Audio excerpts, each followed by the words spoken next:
Do you get viewers on Twitch or no? We get a couple. We had like 7 yesterday. People you know or no? No, Prophet and Buck were watching. But we get randoms. And, well, of course, it's Twitch, so there's bots, too. Yeah. Whoa, Eric. Eric, calm down, calm down. Calm Eric. down, Eric. I'll drop my phone.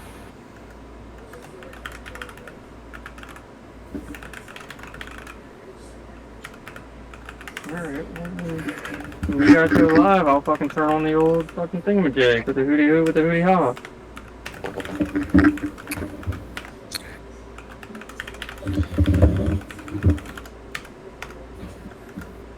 On TikTok. You want to go into this stupid list? Yeah, we can talk list. Let's talk about the. All right, Tommy, I'm gonna mute you. Love you. Love you, Tommy. Talk to you after the show.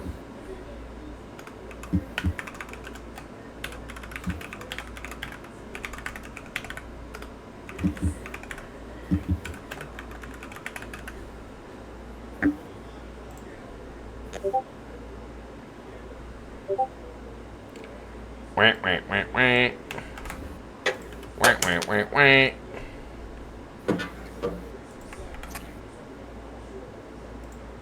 Let's go. Let's do it. Let's go live.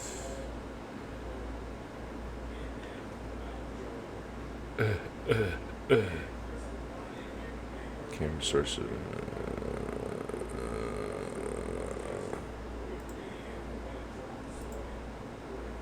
Why are you not letting me go live on TikTok? It's not letting you go live on TikTok. Right, here we go. Add source. General.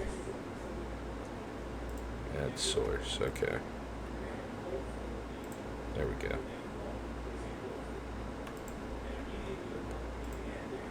All right.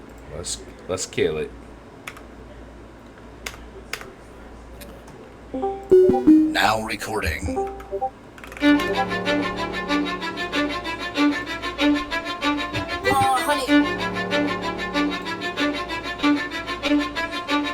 Let's go. Welcome to the main event. Applying pressure, but I promise I ain't make it then. In their heads, living free, I ain't paying rent. Wake up in the AM, making cheese like Mercedes Benz. Whoa, yeah, please don't take offense. It isn't you, I'm just not interested in making friends. My biggest fear is finding out that this came and went. So go ahead, but I'm staying in. Okay, drop a song and pop up on your phone like I was YouTube. Connected to the fans without a hand, I did it Bluetooth. The only time I come up short is when they watching YouTube. Spinning with the drill, no wonder why my screws loose. Taking off and I can't stop, I beat them all by landslide. Houdini, I popped out of that box even with hands tied. Big dog like Sandlot, but it's real life, no fantasize. Count money, a damn lie, my hands clean, no sanitize. Whoa, had to switch up on the flow, gotta keep them on their toes. I move quick, I make the most, why they copy what I wrote. Follow everything I post, never trip about a clone. Cause they know what's a sheep to a goat. Yeah. Welcome to the main event. Applying pressure. Welcome to Inside Eagles Redzone podcast. Here live on Discord, TikTok, and available for download all around the world. It is Wednesday, July 16th, 2025. It's Eric Williams. Joined as always by Matt Namo. Matt, what's going on today? Biggie, beautiful Wednesday. Got the yard mowed before the rain. Ugh. Had a very good workout today, too. Excited to talk football, quarterback lists. You know what? Wide receiver lists. Watched the All-Star game last night. You know, I just think before we dive into What did you think of that? I was gonna say you brought up the All-Star game for a second. What did you think about? What did you think about the home run derby, like the home run thing at the end? I kind of liked it. More people saying that, yeah. It's weird. So obviously, if you didn't watch it, the NL goes up 6-0. And I'm like, okay, it's just going to be background noise for me. I think this game's over. AL climbs all the way back. Stephen Kwan hits a nice little chopper to shortstop, gets a tying run in, and he beats the throw out to first base. And I'm sitting there going like Edwin Diaz was the last pitcher for the NL. So I'm sitting there going, what the hell are they going to do? I completely forgot. I guess this has been a rule for a couple years. I go to the bathroom, I come back, and they're doing this swing off for like a little a mini home run derby to determine the winner. And I'm like, okay, kind of corny. But then, like, when it gets to Schwarber, and it's not just because it's Schwarber, because the guy for the Rays that followed Schwarber, he had an opportunity to tie or give the AL the lead, heading into Pete Alonso being the last guy for the NL. But it was actually kind of exciting. And if you're not going to allow guys to be used again, not that you would, especially with pitchers, once they get taken out, they kind of ice up and, move on. For an all-star game, cause it's an exhibition game. It's not like it determines home field advantage anymore. I actually think it's kind of a cool little unique way to determine the winner without, you don't want it to be a tie. You're not going to bring these pitchers back out. So, yeah, if you're a baseball purist, you probably hate it. But people love home runs and the opportunity to these guys get 3 swings each, and you have 3 batters per league, have an opportunity to, duel it out and settle it. I actually think that's pretty cool. Yeah. And is this the first year they've done that? Or has this been in effect for a while? I heard that it's been a rule for a few years, but this is could be wrong if anyone watches this and knows more than I do, but I think this is the first time it actually has gone 2 extra innings, so this would be the first time it actually got put into practice. Yeah, be full transparent with you guys. I usually am at work when the All-Star games happen, so I don't really have a chance to watch it. So yeah, I wouldn't know this. Yeah, I think that's a big thing. I watch it, but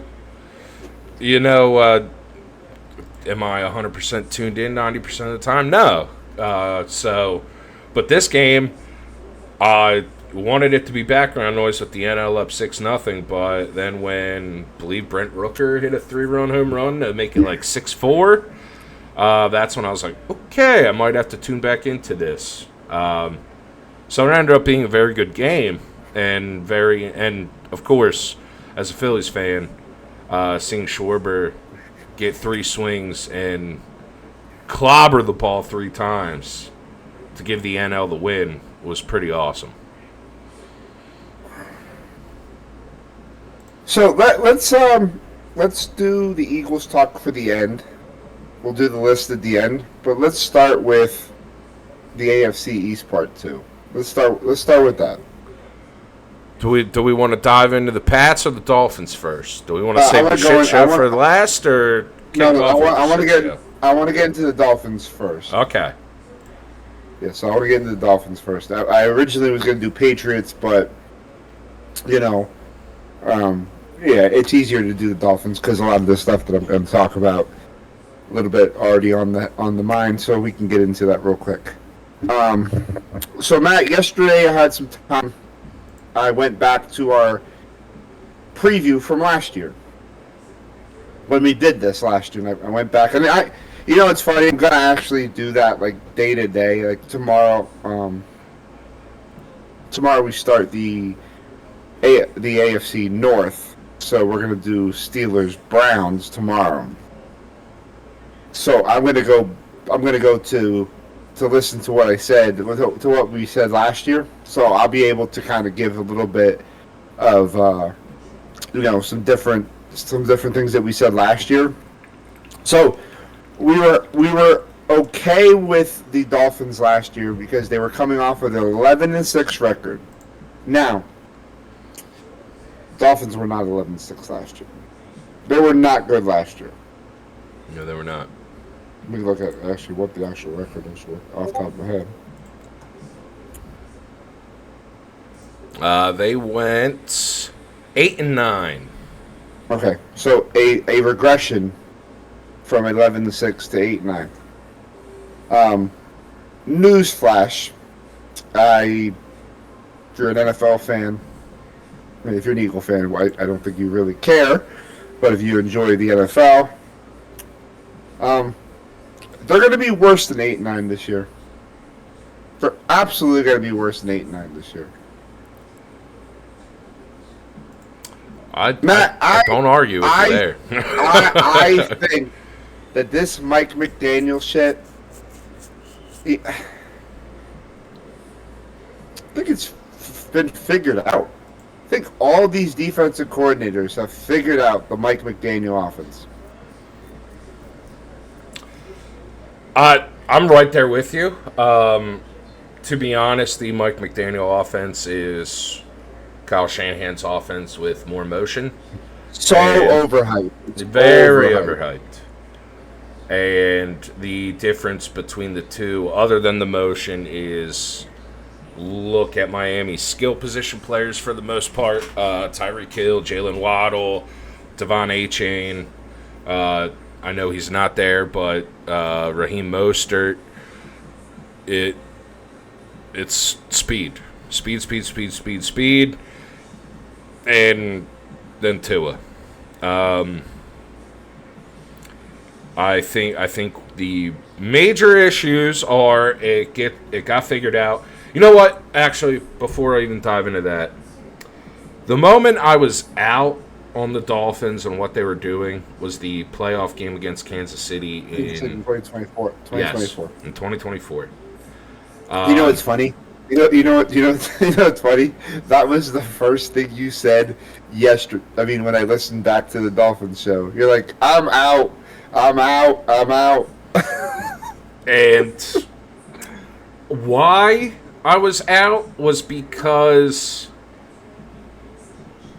okay, yes, they play in Miami, and here's the thing, like I've kind of seen it like the last couple years ever since Mike McDaniel took over.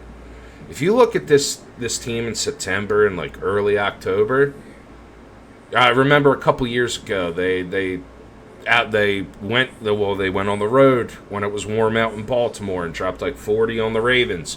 Then they dropped 70 on Denver when Denver was really bad 2 years ago.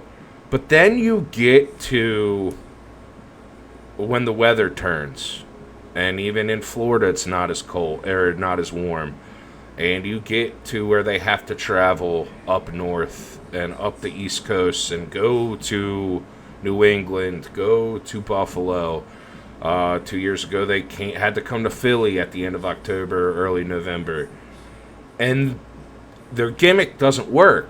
It works in September when they have 2 home games in Florida and it's hot as shit, and Miami gets to wear white, and these teams really don't want to be down there, and they can just speed these guys to death. But then when the weather turns and it gets cold, and that game against Kansas City in the playoffs, where the offense has the advantage in ice, in cold weather, in snow, because you're working forward. You know what the play is. The defense is reacting to what the offense is doing. And that whole game, they couldn't get anything. Their little drags weren't working. The little slants weren't working. They weren't getting Tyreek Hill involved. And Tua couldn't deliver the ball in a catchable manner. And you just saw they had no answer. They had no answer. They couldn't run the football, even though Kansas City was susceptible to the run. They looked completely out of their element going into that game in the cold. And that, to me, that's the whole thing. And you watch it last year. Yes, the stuff with Tua, I've never been high on Tua. And to be honest, he is one bad hit away from like literally having to be forced to retire with the concussion issues that he's had. But their whole offense is a gimmick. And when the motion doesn't work and the speed doesn't, like when that speed gets neutralized, They don't have anything. They don't have a strong-willed defense that can shut teams down, really get after the quarterback, and, hold teams to, 10 to 17 points. And they don't have an offense that when they need to put a drive together, they don't have the quarterback, they don't have the offensive line to get 4 yards, 5 yards of play and work their way down the field. It's all, let me get big chunk plays and let me speed you to death. And with the league just playing too high safeties, that gets taken away once the warm weather goes away. And I think that's the big, this is a team that they are what they are. They have their gimmick. They're not, the difference with, San Francisco and Mike McDaniel and Miami, yes, it's the same system, and yes, Mike McDaniel adds more motion, but the Niners can be physical. The Niners can get out there and maul you and tear you down and break you down so their play action works, so they can get the chunk plays. Miami is so predicated on their 2 wide receivers winning one-on-one matchups against cornerbacks on the outside, or Devon Achane getting to the outside, breaking a tackle and taking off. That is not able. You're not able to be consistent when your whole offense is, hey, if our speed works, we're good. But if not, and the conditions aren't perfect, no, they fall apart. To me, they're almost and they're definitely not as good as the greatest show on turf Rams. But you those teams to take you back to the late 90s, when the Rams played at home in the Dome and they could turn it into a track meet, that team, they'd score 30 points, 35 points, 40 points, and they'd just race you to death. But when they had to go on the road, if they couldn't get those big plays and if Marshall Faulk didn't take over, they struggled. And now if you're Miami, you have an older Tyreek Hill, and you don't have the quarterback and you don't have the offensive line to make that sustainable, especially if you want to win playoff games, let alone 10, 11 games and fight for a playoff spot. Yeah. They're a train wreck. And they got worse. Last year, I didn't even think roster-wise, I didn't think the roster was that good. They got worse this year. Yeah. They got a lot worse. Yeah, and that's why I said they won 8 games last year. I really that not 5 wins. 5 wins, 6 maybe. I know you and I have talked about. We've been on this for maybe since post-draft. I think, Eric. I think you and I have both kind of not been high on what the Dolphins have done. They're going to be a job that's open next year. Yeah, I mean they're they're hyping up okay. So you look at the wide receivers we mentioned, Waddle and Hill. Okay, what is Hill nowadays? What is he? 31. You got 31-year-old Tyreek Hill. What's Waddle nowadays? 26. Okay, so you still have Waddle. Okay. Other than that, they got that Westbrook kid that played in Tennessee that had maybe 2 games that was doing well in Tennessee. He was the star receiver in Tennessee. That says much. Yeah. Dude, right now their starting tight end right now is Darren Waller. Yeah. Darren Waller and Pharaoh Brown. Yeah. Their offensive line, Patrick Paul. Yeah. James Daniels is okay. Aaron Brewer. They drafted a guard in the 2nd round, and then Austin Jackson. You have a quarterback that's been hurt a lot. He got hurt last year, the year before, 2 years before. He's been hurt almost every year, and you paid him. You had to pay him. You should have invested a lot in the offensive line. Yeah, dude, it's that's where the core, that's where you have a quarterback that, like you said earlier, is on the way pretty much to like to another concussion. Yeah, no, dude, he's a And bad the- concussion away from having to be Yeah. gone and you having to look for a new quarterback and pay him. Yeah, and you just paid him last offseason. Yep. You gave him because I remember we did that show, and then he was like, then we were like, hey, man, like we were talking about quarterbacks and contracts, and I don't understand what the thought process is, and like what the owner, because that's ownership at the end of the day, like agreeing and letting this, like thinking that like this plan works. I'd fire all of them. Yeah. Like this plan does not work. You went from 11-6 to 8-9, and now around the league, whereas I was like listening to a podcast, like numerous people are saying, yeah, this offense has been figured out. So what else do you have to do?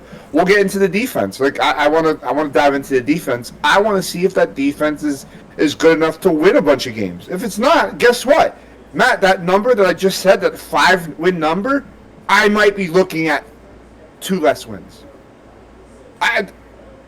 Dude, It's not great. I'm looking at this defense, right? And it's... Dude, I'm really pushing my number down to 4. Like that 5 number that I just said, I'm looking at this defense and going, yeah, like, you drafted Kenneth Grant. Okay. They got Fitzpatrick. Okay. Yeah, but the cornerbacks are bad. Ooh, yeah. Cam Smith, Storm Duck. Dude. Legitimately looking like, okay, This is awful. This is awful, dude. I can list the players on their defense I like. I like Zach Seiler. I like Jalen Phillips 2 years ago, before the Achilles injury. I think Bradley Chubb's pretty good. And Chop Robinson was pretty solid last year for a rookie. And I do like Minka. But that's it. So you're going to need Seiler, Phillips, Chop, and Bradley Chubb to wreak havoc, or you're in trouble, because I like Minka, but I don't think at this point in Minka Fitzpatrick's career he is a good enough safety or an elite enough safety to overcome what you have at cornerback. I think that's the big issue. If you still have Jalen Ramsey and you add Minka Fitzpatrick, okay, that's solid. Yeah, I was going to say, you moved on from Ramsey. But cornerback-wise, these guys aren't good. No, I don't think... I'll say this with love, Matt. Say this with love. I don't think... When Vic Fangio left Miami and he came here to Philadelphia, I've heard rumblings about the culture being kind of off in Miami. Yep. I think you're going to see, if this season goes like we think it is, and they move on from Mike McDaniel, I do believe it's going to get out that this culture that is in Miami was weird. I think it will get out more. I think it's I think the system isn't wrong. I mean, what they do in Miami is wrong. I do believe that. I'm right there. I'm right there with you. I see these players, and they didn't they moved on from Ramsey, who people were saying that he had an issue with some of the stuff that Vic was doing. I think that will get out more later once they do decide to move on from This is a thing where Black Monday, when the regular season ends, they move on for Mike McDaniel, and you get... Yeah, he's the first one. He's the first Yeah, one. I could easily see him being the first coach that gets fired. And then you'll start to see, like, the players start to speak out, former players once they move on, maybe even some kind of, coaches start to talk a little bit. Yeah, and you know what? Honestly, it's been like they're rinse repeating with like what happened with Brian Flores. Like they had the same issue with Flores when they let Flores go. Flores didn't like Tua. Okay, whatever. Then he moves on, but it was a nice little flash in the pan for a year. That like it. These guys that are these gimmicky guys. So you run this system and then you have a gimmick. Once the gimmick gets figured out, it's on the head coach and his scheme. Like he's supposed to be. Everyone they loved Mike McDaniel last year, 2 years ago.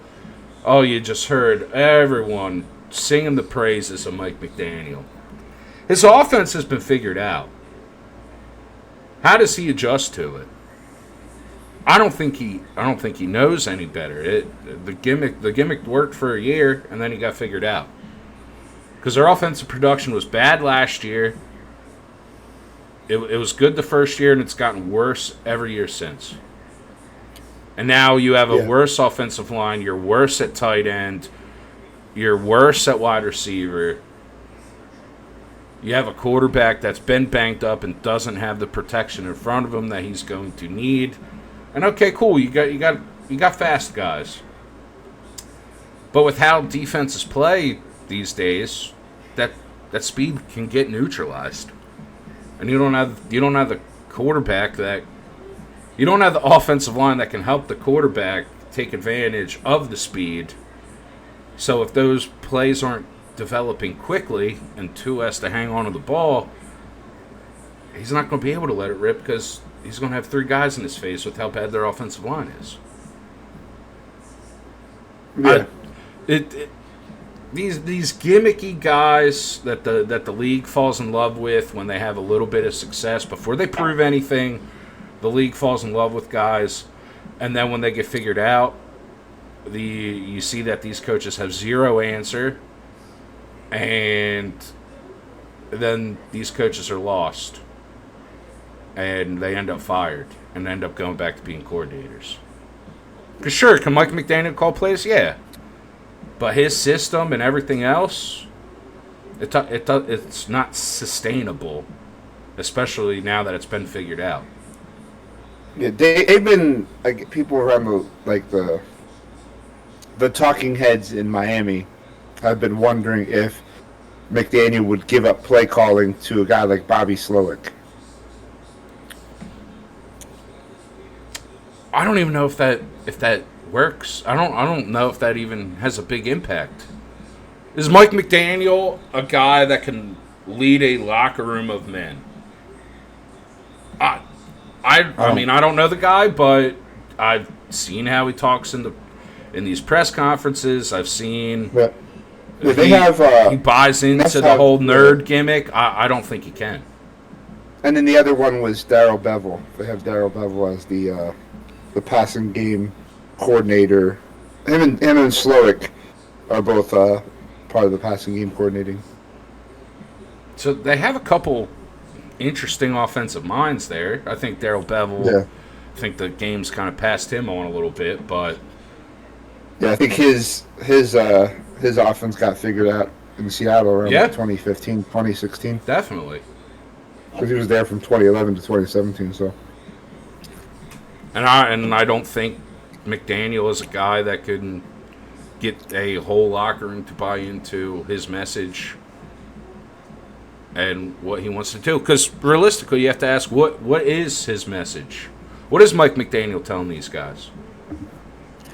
Will you sacrifice your speed gimmick and all your motion to actually go back to the fundamentals and try to make your offense work? Or do you have it in you to go to a power game and,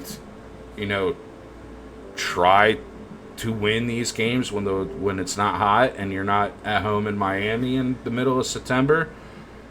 I think the last 3 years he's kind of proved to you that he's capable of doing that. I don't see an adjustment period for McDaniel. And they don't have the talent either. And that's you haven't thing. built the talent. And you have off season, because we went into, we talked about in 2024 they were like 11 wins, right? But you lose to Kansas City. You didn't get better because you lost 3 games left. You know what I mean? You went 8 and 9, so you didn't get better. You weren't like, okay, we need this. There was no adjustment. You've gotten worse. And now we look at the roster. We just kind of pointed out a bunch of things. You got Fitzpatrick. Ooh. That's it. You don't have the corners. You don't have like. You got a couple D-line pieces and edge rushers, but your linebacker plays very soft, and you have no corners. Yeah. So there's no adjustment. There's no hey, we went at 8 wins. We need to get better. Realistically, you have to think. You have to look at it this way. They lost Javon Holland.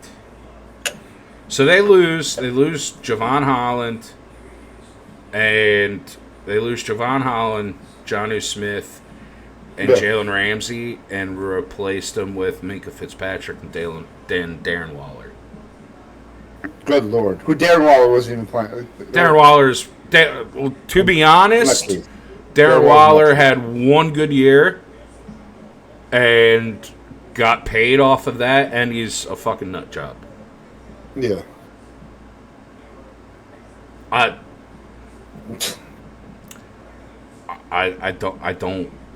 don't see success. I don't see this team being a contender, not even a contender in the division.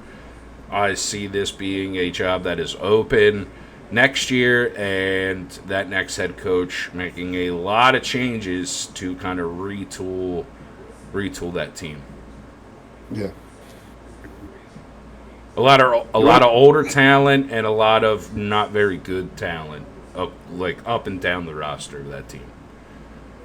Yeah. Anything else you want to get into on the Dolphins? No. All right, let's get into the New England Patriots, Matt. But first, we want to thank everybody for tuning in here on this Wednesday. We are live on Discord, we are live on Twitch, and we are live on TikTok. We want to thank everybody for the support. If you are checking us out on TikTok, tap the screen, give us the likes. And we do definitely appreciate that. The more likes, the better, the more the algorithm works for that. So if you're on all those, just keep tuning in, and we do appreciate you guys. One second. All right, so the Patriots are coming off of a 4-win season. Drake May at quarterback. Before we get into anything, what do you ultimately feel about the quarterback play that was Drake May in 2024? In 2024, yeah. I'm optimistic about Drake May. He showed a couple things early, and I think as the season went on, he started to make improvements, and the game started to slow down to him. Obviously, you could tell offensive line and weapon-wise, he didn't really have anything. So I think you should see a good leap forward in progression of what Drake May is. But I think New England's happy with what they saw. I was. And I think you should see a step forward and some improvement showing that he could potentially be the guy, to lead them into winning playoff football again. Now, you talk about getting him to kind of improve off of the rookie season. Now, what they did in the offseason is pay a bunch of people. They spent a lot of money. They spent a lot of money. Okay, was it the right money? That we're going to find out. Yeah. time will tell. Yeah, Father Time will tell. That's right. If they do work out, then you can't argue. No. But if it doesn't work out, then you just wasted a bunch of money. So it's going to go it's either going to go one way or the other. Yes, without a doubt. New receivers for him is Stephon Diggs and Mac Hollins. And they drafted Kyle Williams. Either of them. Yeah, and they drafted Kyle Williams in the 3rd round. And everywhere I read says that New England loves Kyle Williams, loves Kyle Williams.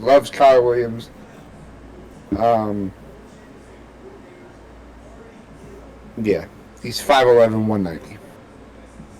He's not a big receiver. No. So I'm really curious of what when they say when you drafted Kyle Williams and you brought in guys who are, Diggs is kind of on the outskirt of his career, on the out of his career. Like this might be his final spot. Yeah, this might be his final spot. He's coming off of a torn ACL. Yeah, and Mac Hollins is goofy. He walks around without shoes on. I mean, he was here in Philadelphia. We played Return of the Mac a bunch of times. That's right. We wanted Mac Hollins to be great. It was not great here. It was not great. And he moved on. Philadelphia moved on. The offensive line, they spent a lot of money.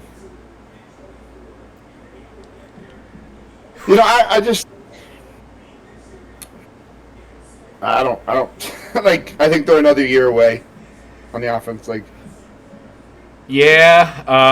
like the draft pick of Will Campbell. He was my favorite left tackle of this class. Looking at it too, if Jared Wilson can be like, they drafted him in the 3rd round as well. He was okay. He was pretty good at Georgia. Yeah. He kept back,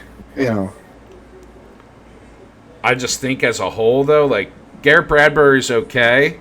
Better than what you had last year, but he's okay. Morgan Moses is okay. Cole Strange, again, okay. Like, I still think this... I like Will Campbell, so let's just put that out there. I think that pick is the left tackle of the future. I think that's a good pick, a good building block. But other than that, I think this offensive line is not good as a whole.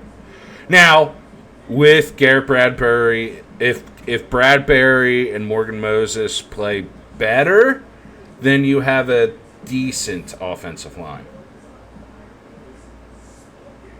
Is it to keep him upright and not get injured? That's my question. To me, if I'm Mike Vrabel, I love the draft pick of Travion Henderson. I was very high on both Ohio State running backs. To me, obviously, offensive linemen prefer to run block over pass block. It's easier to run block over pass block. If I am Mike Vrabel, we are going to run the ball 25 to 30 times, and I want Drake May to throw 20 to 22 times a game.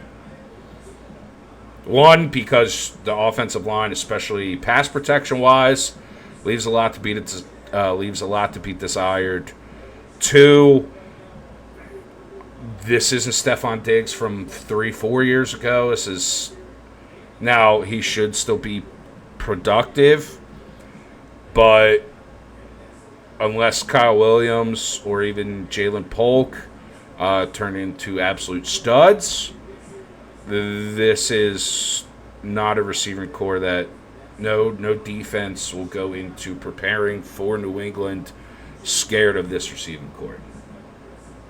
How you maximize that is if you are able to run the ball, then you can run play action and let Drake May utilize his strengths, which is his arm strength. And he showed a decent capability of like putting the ball in the right spot.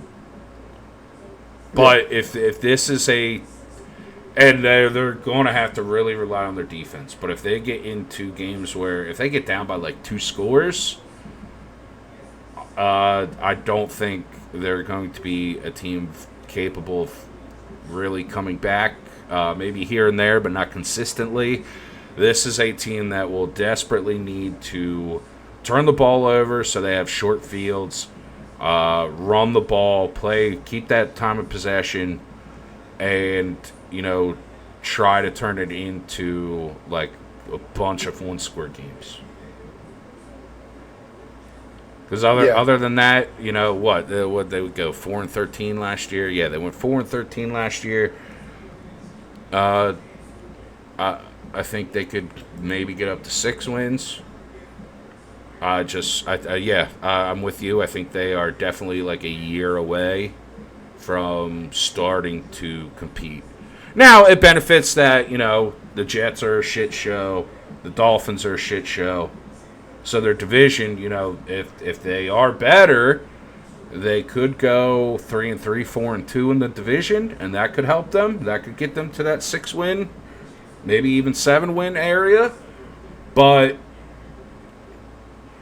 I think you're going to be heavily reliant on a defense that was not good last year and an offense that doesn't have the offensive line and really the threat at wide receiver to really do anything spectacular.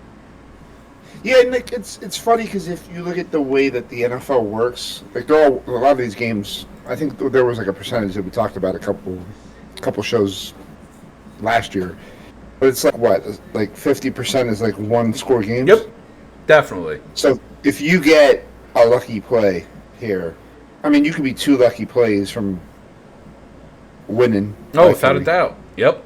So that 4-win, I'm not high on the Dolphins whatsoever. Do I think the Dolphins roster is better than the Patriots roster?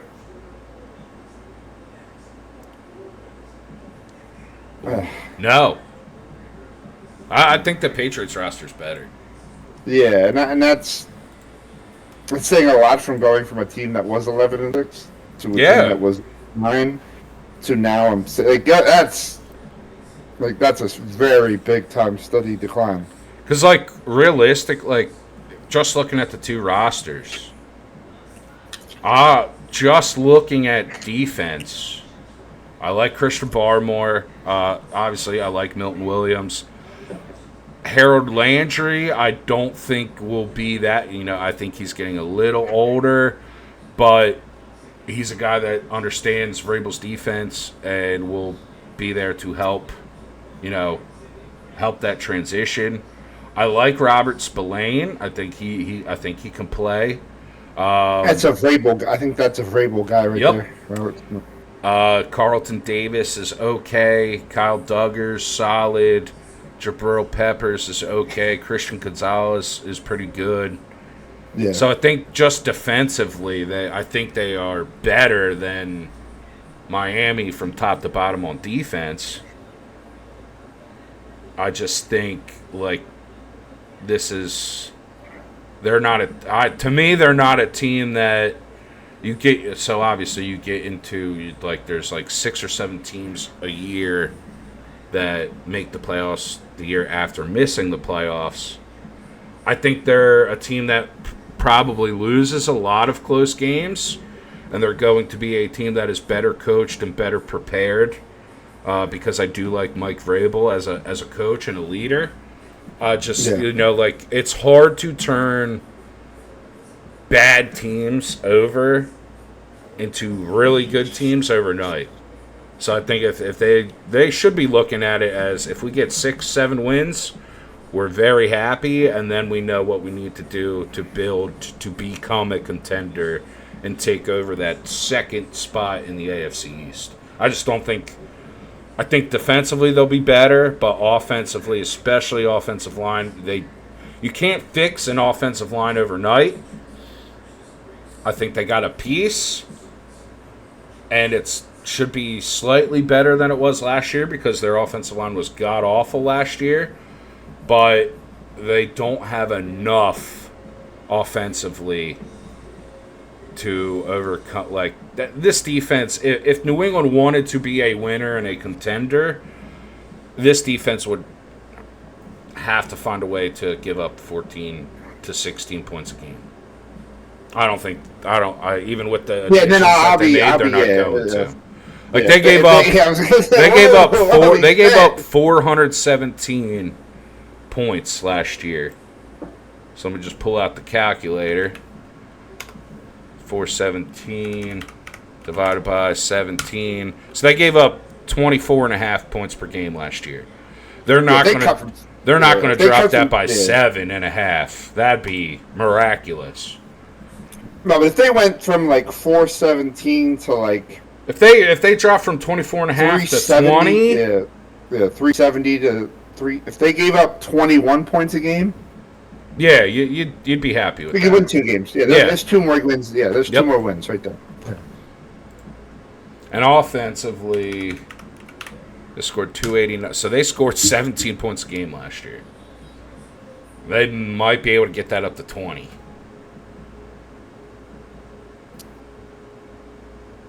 Yeah, like even if like you're right there. So this is a team they did make improvements, but I just go back to when we did the over-under show. Are they? Yeah, and are they doing enough? Like for May, like the more and more you've had to kind of had time to look at it since the last time we did the over-under show. How are they? Do you trust the Patriots to give May, or the vision to give May what he needs to be, give him his best shot? I think they know what their plan is, especially bringing in Mike Vrabel. They are going to want to be physical. They are going to want to be tough. That's why I like the pick of Travion Henderson, because I think him and Ramondre, I think Travion's more explosive. Ramondre's a good veteran that can still get you tough short yardage runs, and still showed you, when he's healthy, he can be a little bit of a passing threat. So I see what they want to do. I think going forward, they're going to need more talent at wide receiver and to really shore up that offensive line. But I can see, like, Garrett Bradbury was a lot better against the run than he was against the pass last year. Just double check that to make sure. I just don't want to lie. I don't want to lie here on the show. Yeah, he was a lot better run blocking than he was pass blocking last year. So I think you're going to see a lot of inside runs because really, other than that, the offensive line was not good run blocking. So, yeah, I see the vision. They're going to want to run the ball, pound the ball, hit you with play action, trust the arm strength, take a couple deep shots. And I like them bringing in Diggs as the veteran guy that can work with the quarterback, kind of show Drake May, here's how you develop chemistry with, at the time, a guy that was a number 1 wide receiver. It's just he's 3 years too old from where ideally you'd want to bring him in to be with a young quarterback and coming off of an injury. And the fact that offensive line and wide receiver wise, they just don't have the depth. But you see the vision. And I think in a couple years they can get there. Especially if May continues to take to make progress and take steps forward. Yeah, but that's the key. Steps forward, not steps backwards. Yes. You want to see progression. You want to see him get the ball out quicker. You want to see him be a little more decisive.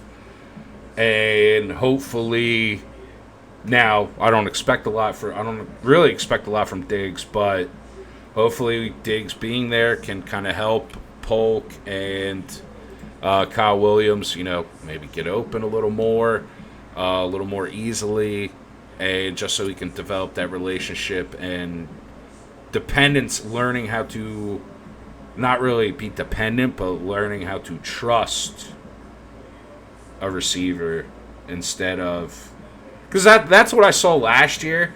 Like he trusted Hunter Henry and he trusted Demario Douglas, but I don't think either of those guys are the ones that you could really, if you're a quarterback, really hang your hat on. So I think that's more of the benefit than Stephon Diggs being there than, hey, we got a guy that can get you 1,300 yards and 8 touchdowns. But I think you want to teach him how to work with a guy that was a number one wide receiver and develop that chemistry with the guy. That way, hopefully Kyle Williams develops into that, or that's, hey, we need to go get that type of guy, next offseason when we're really trying to be a wild card contender. Yeah. Yeah, I'm right there. Yeah. You just gotta hope. If you're Drake May, you just gotta hope the offensive line plays better and the guys that they brought in actually help and shore that up, and it's not a complete dumpster fire where he gets killed. Because that's the last thing you want to do. You don't want to. The kid showed you good tendencies, especially towards the later part of last year. So you don't want any setbacks in speeding up that internal clock, getting the happy feet, and kind of ruining that progress that you started to build and started to mold by the end of last year. Yeah. You got anything else to dive in, or we pretty much covered everything? Yeah, I think we covered. Okay, so we'll get into the lists. The ESPN came out. We did this last year, and they basically roll out a position per day over the next 11 days. They did the quarterback. They did the wide receiver. I just want to tell you about the quarterback list real quick, and I go into. I know we're going to get into like a rant about the quarterback list, but I'm not trying to get into a quarterback list because it's already it's.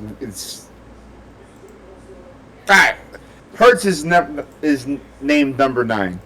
That's pretty much all I want to ask you. What do you feel about that? I have him 5th. Yeah, I think 9. We have to go over your list there. I was going to Yes. say you have to at some point we have to go over your list. I don't know if it'll be today. Maybe we'll do that tomorrow. Let's do it tomorrow. All right, we'll do your list. But tomorrow. 9's too low. And I'll tell you right now, keep it short. I know I told you and Tommy this yesterday when we were on the phone, but to me, I kind of like when they do more of a. Well, I can't say I like it, but there are tiers. There are tiers. Yeah. To me, there's 4 tiers. Yeah. There's Patrick Mahomes. Then there's That's called the Patrick Mahomes tier. Patrick Mahomes tier is the Patrick Mahomes tier. Then there's a little bit of a break, and then there's the elite, the other elites, which is 2, 3, 4, which is Josh Allen, Lamar Jackson, Joe Burrow. Yeah. Then there's a little break. Then there's Hurts. And then Hurts 5th. I could put Stafford 6. He's won a Super Bowl. He's continuously, even at an older age, I think he is still extremely dangerous. To me, Stafford 6 right there. And then there's 7, 8, 9, 10, which is a mix of guys that are good and maybe have done some stuff in the playoffs, but do you trust them when you need them to win a game for you if they have to? To me, that question would be no. Like, not until they prove it. And that's where, like, Dak, Baker, Jaden, Goff, like, do you want to throw those 4 guys in there? Like, Jordan Love, C.J. Stroud, like, there's a hodgepodge, or Herbert. Like, Herbert, yeah, probably, okay, so 7 through 10 would probably be Herbert, Dak, Mayfield, Stroud, or Daniels. Or maybe Goff. I don't know. I feel weird putting Goff in any good category, but I guess he's better than I want to give him credit. Knock on wood. And this is the thing, as we get into this list, these lists that come out, everyone talks about the Eagles being an elite team. And, hey, guess what? They're very freaking good. You know why? Because they know how to draft and develop. And they know how to trade for guys that fit their culture and their scheme and what they want to do. So, knock on wood, NFL analysts, GMs, everyone else. That's how you should build a team. I'm sorry. Here, breaking news. I understand it's difficult. But God forbid, when you have a young quarterback, why not make his life easier? Why not? Why not make his life easier? I forgot this is the days where the only time a quarterback can be good is if they are dragging these teams from the jaws of defeat to the jaws of victory every week and literally putting a team on his back. Because guess what? Every quarterback would love to not have to throw the ball 55 times, and every quarterback would love to not need 50,000 yards in a season to be considered elite. And I think that's the problem. We still have so many people that are so reliant on stats. Football is the ultimate team game, I get that. But quarterbacks should be determined by what they do when everything doesn't go right and when it matters the most. Because look, I'll sit here and tell you right here, Justin Herbert, arm talent-wise, incredible. Incredible. Love his arm talent. Guess what? He chokes in the playoffs, and he cannot put the team on his back to win. He can't overcome bad coaching, or he can't overcome not having elite receivers. And guess what? I saw Tom Brady do that. I even saw Carson Wentz do that. I saw Peyton Manning do that for a little bit. Yeah. So, it's interesting. And people will tell you, okay, the Eagles are a super team. But where did our wide receivers rank on this list here, Eric, that ESPN has put out? Okay, so basically, this is the top 10 receivers through the eyes of NFL executives, coaches, and scouts who were all surveyed for this list. And okay, so number 1 is Jamar Chase. What do you feel about that? I'd probably go Justin Jefferson, but if you go, is Jefferson 2? Okay, so Jefferson is 2. Yeah, to me, you can flip-flop them. It don't matter. Okay, so ESPN has, and they have like little notes here of why they gave number 1. They say, as one NFL personnel director put it, Jefferson is the better route runner, but Chase is the better overall playmaker. He's the ultimate first pick in the pickup game athlete alongside Eagles running back Saquon Barkley. That's fair. It says, honestly, it comes down to Chase is and it's basically trying to say the B word, to cover a high-ranking NFL personnel executive said, we are super aware of him and have played him a bunch and have been torched by him a bunch. So it's got to be somebody in the division. That is... Probably Baltimore or Pittsburgh. Yes. You didn't mention Cleveland. I really think that would be Cleveland. Yeah, you know what? Yeah, that kind of sounds like Jim That's Schwartz Cleveland. would have said that. Yeah. Number 2 is Justin Jefferson. Last year he was number 1. Chase was number 3 last year. So we'll go into that real quick. Jefferson number 2. One AFC executive said he's the best route runner and probably has the best hands. This is probably coming from the same person that said this. The way he gets in and out of his breaks and uses his body to maneuver, it's just really hard to get a handle on it. It says, no wonder why Aaron Rodgers played Minnesota, an AFC scout said. He will get one of the best play callers in Kevin O'Connell. He plays in a dome, and he gets Jefferson. Number 3, Tyreek Hill. Last year's ranking number 2.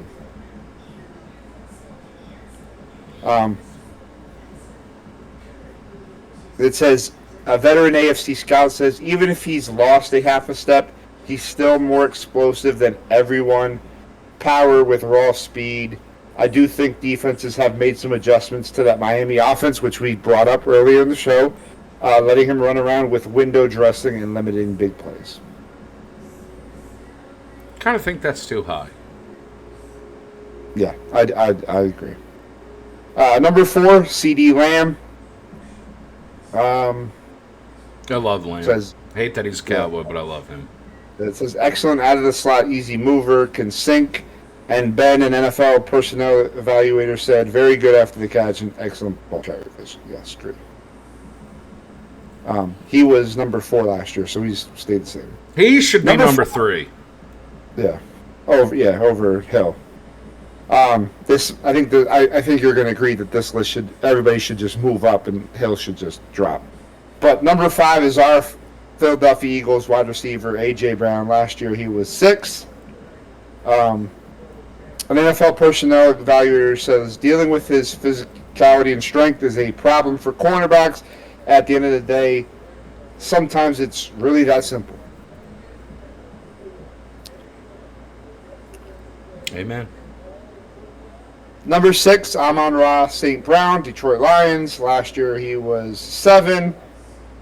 An NFL coordinator says he has elite football instincts for the position, understands how to attack leverage, runs hard every play, plays inside and outside, makes all the tough catches on the high leverage downs, blocks, plays physical. The only thing he doesn't do is win outside the red line, close to the sideline, but that's not how the game works anyway. I agree with that. Number 7, Malik Neighbors. He was not on last year's ranking because he was not eligible due to being a rookie. It says an NFL defensive coach said some guys are just different. You don't have to watch him long to know that.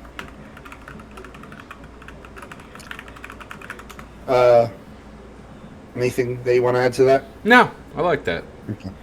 Number 8, Nico Collins. He was an honorable mention last year. A NFL personnel director said this about him: the rare ability to be legitimate, number 1. Good balance, skill set, size, speed, agility for the size. Very good hands, competes.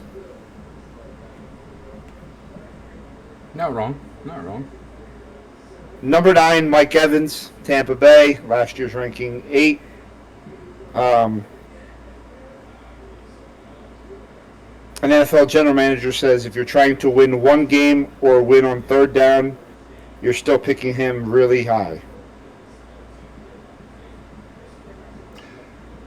It says he'll decline he'll decline eventually, but I haven't seen any signs of it. He's still a beast.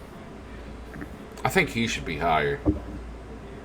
Like in the 7, would you put him above Nico Collins or Neighbors?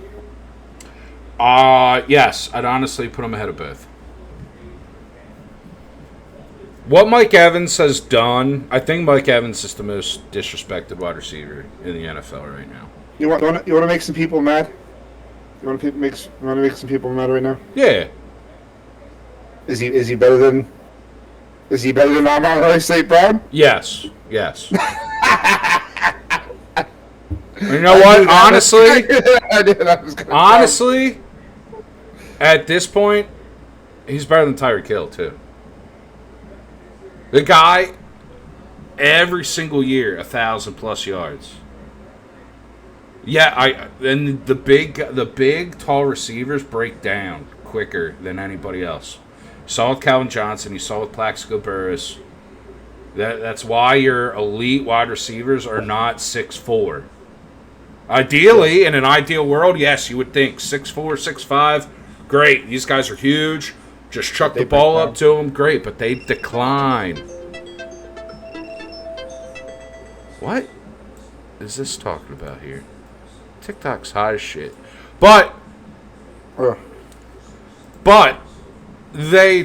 big guys, a lot of wear and tear on the body. They break down quick, they break down easily. What Mike Evans has done with Jameis Winston, I like Baker, and obviously I like Tom Brady. But he's had a good quarterback for 3 years of his career. He put up 1,000 yards with Mike Glennon. Caught his first touchdown pass from Mike Glennon. He's played with Jameis Winston. He's played with a lot of bad quarterbacks. And he's still putting up 1,000 yards a year. And just chuck that ball deep and he can go get it. Like, I seriously think Mike Evans is the most disrespected wide receiver in the last 10 years. Yeah. He's been elite since the day he stepped on an NFL field. And he's never in the top 5 of these receiver rankings. Makes zero sense. No sense at all. No sense at all. Yeah. Who's next? Number 10, Garrett Wilson from the New York Jets. Last year he was honorable mention. And then an AFC executive said he's one of the best separators in the league. Sometimes, Matt, when I hear these AFC executives, I wonder if it's the team that the player's on. Yeah, because they don't tell you. They don't tell you. Yeah, they don't. Yeah. Did they list the honorable mentions? Yes. I was going to get into that. Oh, perfect. Okay. So 10 is thing. Honorable mention: Terry McLaurin, Washington. Puka Nacua in Washington. In LA, Brian Thomas Jr., DK Metcalf, T. Higgins, Devontae Adams. Also receiving votes: Devontae Smith. He was the first one. Ladd McConkey, Jackson Smith, Nigba, Jamison Williams, DJ Moore, Chris Godwin, George Pickens, Calvin Ridley, Jalen Waddle, Cortland Sutton. God, there's a lot of good wide receivers in the NFL. Yeah. But, so he's an honorable mention, Mr. Smitty. No, he's not even in the honorable mentions. Oh, he's not in the honorable mentions. He's part of the also receiving votes. So he's not even part of the honorable mention. Okay, then I don't want to hear the Eagles are a super team.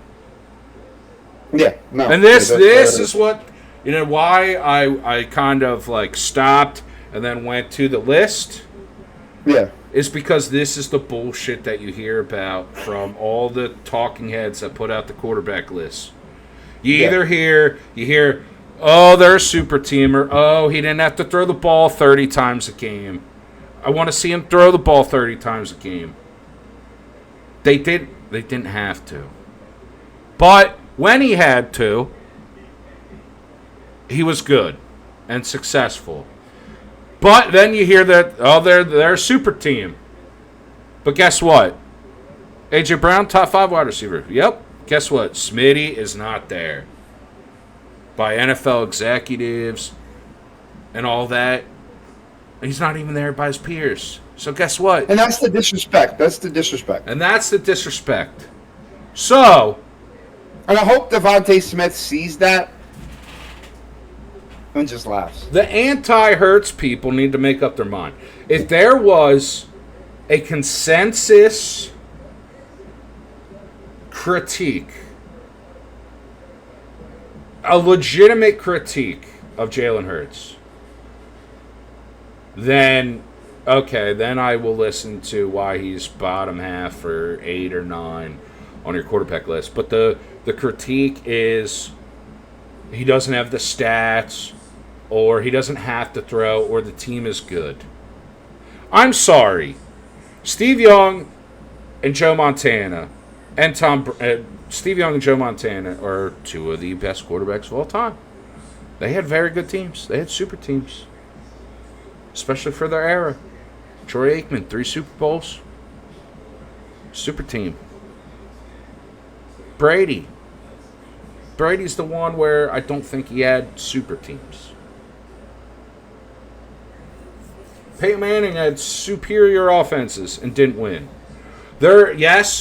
Football is the ultimate team game, but I think the talking heads are so reliant on stats and the fact that they put these guys, they put Burrow, they put Herbert, they put all these guys in the top 5 so early in their careers that they cannot admit that these guys are not that good and haven't progressed. So they will knock other guys down to keep them where they are because they don't want to admit they were wrong. That's why I will tell you, I'm a huge Justin Herbert fan. Why he's the back end of my list is because, yes, they need to get him some extra wide receiver help, but he also needs to start making guys better. He needs to not have 4 interceptions in a playoff game on the road. He needs to be able to, how do I want to word it? He needs to be able to put a couple turnovers beside him and go get the deal done. Because that's my thing with Justin Herbert. Especially, I wasn't even big on blaming him in that loss to Houston. There were, 2 of those picks were horrible, and Quentin Johnson, I would have cut him immediately. But you need, as a quarterback, your good quarterbacks can overcome mistakes from your receivers. He has not proved he has the capability to do that yet. Now, why do I have Josh Allen ahead? Because Josh Allen, also another quarterback that hasn't played with elite wide receivers, has made guys better, and he has the capability of overcoming mistakes and turnovers by his wide receivers. The knock on Josh Allen is he comes up small in big moments against Patrick Mahomes. Same thing with Lamar Jackson. Lamar Jackson continuously puts up stats and gets the job done with less wide receiver talent, but again, in the playoffs, in clutch moments, he has not been able to get it done. But there is time and time again where a guy like Herbert, a guy like Trevor Lawrence, who I've seen, a guy like Dak, will come up small in these scenarios unless everything around them is perfect. Where I have seen Jalen Hurts time and time again, when things weren't perfect, make plays and win games either with his legs or with his arm. And you should not knock Jalen Hurts for winning games with his legs when that is a staple of every single quarterback in the league in today's NFL.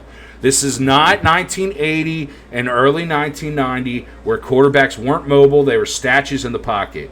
Every quarterback today has mobility.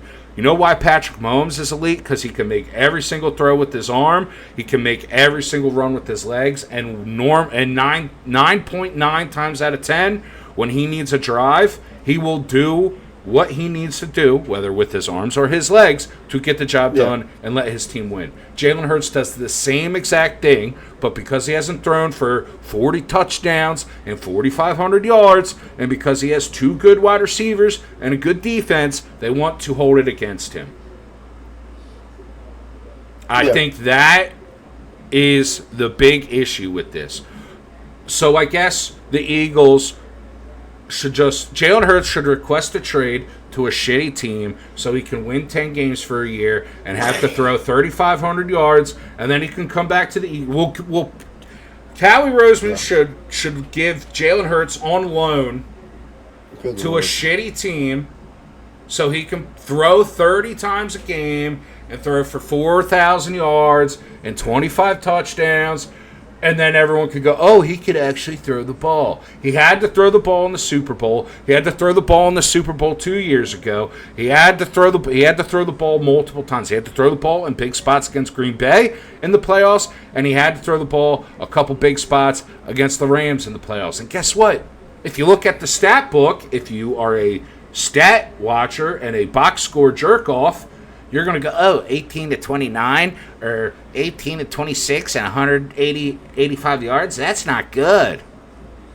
Watch the goddamn game, and you see the plays that matter. He makes the plays, and they end up scoring and winning. And guess what? I would rather have a quarterback that when he needs to be clutch, make the plays instead of being, sorry, Joe Burrow. Instead of being Joe Burrow and putting up 400 yards when my team's down by 28 and turning it into a 14-point loss. Because guess what? Those stats don't mean shit if you're losing by 14 points a game. The stats don't mean a goddamn thing. And we will anoint Joe Burrow and love Joe Burrow for throwing 40 touchdown passes and having 400 yards when his team loses 35 to 28. When he puts up the good numbers, but when he has the chance to tie it up in the fourth quarter or a chance to give them a lead in the fourth quarter, he doesn't get the job done. Or he throws a pick, and that leads to the game-winning score by the defense. But we pass that up because, they have a bad defense. And, but he throws the ball 45 times a game. There's still too much stat chasing and fantasy football box score jerk offs instead of looking at what does my quarterback do in the clutch and when we need a drive. And if you're Patrick Mahomes, Lamar Jackson, Josh Allen, and Jalen Hurts, more often than not, 7 times out of 10, 8 times out of 10, you're able to put that drive together and get the job done. And I think those guys should be celebrated more than a guy like Justin Herbert, who continuously fails to get that done. And I'm a big Justin Herbert fan. But I think the priorities of what we consider a good quarterback are backwards and too reliant on looking at box scores and arm talent instead of looking at actually playing the position. There's my rant on the quarterbacks. Some of that wide receiver list is a little weird, but I think 60% of it's very good. And that's all I got for you regarding that.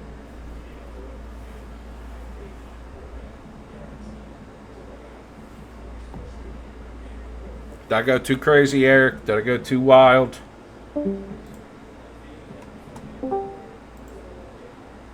I was like talking, and I'm like, why I'm not lighting up? I was not lighting up at all. I was like talking. I was like trying to tell you something, and like you were just like completely like not listening. And I'm like, can I hear me? And I looked at my computer, and I was like, I'm not lighting up at all. I'm like, oh, that's fine. But anyway, I'm back. No, I was gonna say I cannot wait. I think 2 things off of this Herbert thing real quick, because you brought up Herbert, and there's something that I wanted to kind of talk about. Like, this will be the year that I think more and more people will, if Herbert does not do well, I think people will say, "Oh, Herbert's not good. Herbert's not good." But then you're going to look at the wide receivers that he has around him, and you're going to go, "Are they really good?" I think McConkey will be. McConkey's very good. Yeah, I think he will play a lot better. Yeah. Than what he did last year, because now you'll get another year under him. I don't think you're going to have the issue that you did last year with Herbert. I think Herbert will finally figure out like the offense and have. I mean, he's kind of figured out, but dude, come on, like we watched a bunch of those games on this server on Discord together. Dude, those guys weren't catching balls last year. No, Quentin Johnson should have been cut. It was horrible. He should have been cut after the Monday night game against Baltimore. Yeah. And especially after the playoff game. But, like, to tie it back into the hatred or knocking on Jalen, if you look at Josh Allen, if you look at Justin Herbert, even if you look at Patrick Mahomes, what have the coaches done over the last, 2 years? Especially, let's look at last year especially. And look at, let's not even include Patrick here.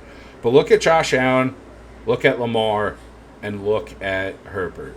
Compared that to Jalen Hurts. What did Harbaugh do, and what did Buffalo do especially? They took the ball out of the quarterback's hands more than they ever have before. Yeah. And you're going to see it again this year with Herbert. Harbaugh's going to freaking pound the rock. And Buffalo. You know why Josh Allen was so good last year? They ran the ball. With James Cook. They ran the ball. The league has gone back. And I think this is another issue. The league, we felt, and it everything ties back into a lot of stuff. If you haven't listened to us before, or if you're just checking us out the first time, go back and listen to the archive, because we've kind of been on this thing for like a year and a half, 2 years now. There's so many analysts and so many fans that watch the game from a fantasy football perspective that it has ruined how people actually watch the game before their eyes. Because if you look, especially last year, and you're going to see it this year, the more defenses play two high safeties, which you are seeing 85% around the league, teams are going to run the football more. Running was up last year. All your elite offenses last year were run first. They took the ball out of the quarterback's hand. They took the ball out of Josh Allen's hand. They took the ball more out of Lamar's hands. They took the ball out of Herbert's hands. And guess what? They took the ball out of Jalen's hands. The teams that ran the ball, because the coaches know, the coaches that actually understand and actually watch and pay attention to what is happening in the league around them. They're in the league. They have to know. They have to know. The winning teams run the ball more. They run the ball. This is not 300-yard games were down around the league last year. Passing touchdowns were down around the league last year. It's happening because defenses don't want to give up the big play. They are all scheming to not give up the big play, and your teams that win ended up running the ball and running the ball more. But it's only a knock on Jalen Hurts and not everyone else. That's what doesn't make sense to me. And that's the thing that I don't understand. The Eagles and Jalen Hurts get knocked for it, but it happens around the league, and everyone, this guy's so good. I don't know what more they want. I think after this year, it will be undeniable, and people will be forced to put him in that category. But I want people going into this year, pay attention and see and watch how many teams are running the ball more, and the teams that are good will be running the ball more effectively than the other teams. You don't want to risk your quarterback getting hurt or turning the ball over. We just talked about it 40 minutes ago. It's a one-score league. Yeah. It is a one-score league. How do you benefit? How do you add into your percentage of winning? Running the ball, time of possession, and less turnovers. You open yourself to more turnovers and less time of possession if you are very reliant on throwing the football. So I want people to watch that going forward and how this year actually turns out.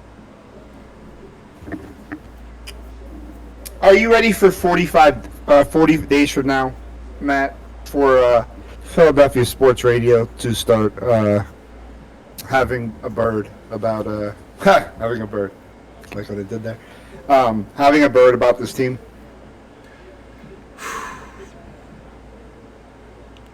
I'm not ready, but yeah, I know it's gonna happen. It's coming. It's coming. It's coming. You know it's coming. I wanted to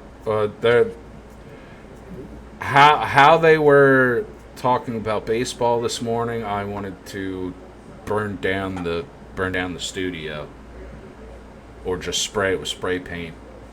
I don't know what I can say on TikTok. I don't know. Who cares? I was gonna say you got to be careful. We can't. Who cares? But the way they were talking about baseball, I know it's going to be even worse with football. Yeah. I know it's going to be even worse. But I'm ready. Yeah. I'm ready, Eric. I'm ready for you and I to be sitting here talking people off the ledge, telling people, just wait. September doesn't matter. Just wait. And then come November, December, January, when we're sitting here going, ha, dude, we told you. And then we'll hear, we were in this team all along. We Dude, told you. I heard it yesterday. They were Andrew and John. I wanted to send you the clip, but I couldn't figure out how to record the audio on my phone. But they said, "Oh, we told you they'd win the NFC Championship game. We told you." I'm like, "No, you didn't." But okay, all right, whatever. Yeah. Okay. So since we talked about it this morning, they're talking about John's going crazy about the bullpen, and he goes, "Oh, the bullpen's the biggest problem." Like, okay, yes, the Phillies have bullpen problems. But then he goes, and then, they're like, well, I think they're going to get like two pieces. I think they're going to get two pieces, and that should be okay. It'll be better. And he goes, you can't say it'll be better because then you're saying the problem's fixed. And if it's fixed, then it's a strength. And this bullpen can't be a strength. And I'm just like, I'm like, bro. If they get two bullpen pieces and they have like 3 or 4 reliable guys going into the playoffs, then yes, the bullpen is not a problem anymore. Yeah. If the bullpen's not a problem, guess what? This team could go back to the World Series. But because it wouldn't be 100% solved with 100% shut down, the bullpen will give up no runs, no hits, strike everybody out. He was like, you can't say they'll fix it because then it's a strength, and you can't say that. And I'm just like, yo, this dude just wants to be miserable and wants to be angry for the sake of being angry. And I'm telling you, I can't live that way. The Phillies are solid. This Eagles team is going to be good. We're telling you right now, if they start 2-2, don't jump off the bridge. September does not matter. September is the preseason. You heard it here first. Yeah. Let it soak in. Christina, I see you watching. That's awesome. That's great. Soak it in. Remember it right now. September is the preseason. You're not going to see the starters in August. The first 4 weeks, they're going to beat Dallas week 1. That's okay. But weeks 1 through 4 are the preseason. If they're 2-2, it's A-okay. You heard it from Matt. You heard it from Eric. Why did I point to myself like I'm Eric? I'm Matt. It's okay. You're Eric and Matt today. I'm both. Because guess what? We just went over 2 teams in the AFC East We went over 2 teams yesterday in the AFC East. 3 of those teams are messes. One team is good. That's Buffalo. One team has a little bit of, oh, hey, we can kind of get excited for 2 years down the road. That's New England. The other 2 are complete dumpster fires, especially the team in Miami. The team in Miami is a complete dumpster fire. If this was a Dolphins show, Eric, we would be very angry. I'd be angry now, and we'd be angry in September, October, November, December, January, February, March, April, probably until they started really changing the roster around. But Yeah. like, there's 3 teams in that division that are not good. 2 are a complete dumpster fire. Like we're getting into what, the AFC North tomorrow. Yeah, we're gonna do the Browns and Steelers tomorrow. Browns and Steelers tomorrow. I'm glad we're doing those 2 teams together. Yeah, Because yeah. I think they're both very interesting. Very interesting. Before we get into it, we have almost tomorrow will be a month exactly until our next live episode from Country Club Brewery in South Bethlehem, Pennsylvania, 323 Pierce Street. It's Inside Eagles Red Zone live Sunday, August 17th, 2025 at 11:30 a.m. Come join me and Matt as we'll be diving into Philadelphia Eagles. We'll be really close to the start of week 1. But yeah, come join us live. We might go. We'll probably end up going TikTok live for that show. That way we have a we have some type of audio, and then we can just rip the audio from TikTok live. But yeah, definitely tune into us on that day. Tune into us tomorrow at 5 Eastern as we talk about Browns, Steelers, and we did this last year. We got a rolling last year. We're gonna keep getting a rolling this year. But yeah, definitely check us out Sunday, August 17th, 2025. Country Club Brewery, Bethlehem, PA. It's Inside Eagles Red Zone live. Matt, Come out and join us there. They got good beer. Yeah, they got good time. We're gonna have food. They got a food truck. I don't know what's going on with the food. I don't know if our friend over there friends over there will be who's gonna be doing the food, but I'll get into that eventually. Shout out to Country Club Brewery. Shout out to Matt. Shout out to everybody listening live on Discord, on Twitch, on TikTok. We love you. Definitely go follow the page and tune in and stay live with us. Keep tuning in. Matt, you got anything else to say? Nah, very, very fun show. Went a lot smoother. Yeah, There no scumbags in the chat today, other than that commies fan that's here right now. He's got Big time scumbag. Nah, but second day streaming on TikTok Live, pretty cool. Someone's got to do it. Check out the Twitch. Check out the download. Yeah, dude, we're what, 50 days away? 50 days, yep. 50 days away from week 1, which is super exciting. So we got a lot of previews. We got the Matt Nemo side projects that are coming. Christina, thanks for the love. Got the love. Get the love. So hopefully people continue to check us out and tune in. And we're here for the ride. We're here for the fun. And we're gonna keep trying to give you good content. Yeah, good stuff. Matt, I love you. Love you too, Eric. You the man. We will talk tomorrow. Peace.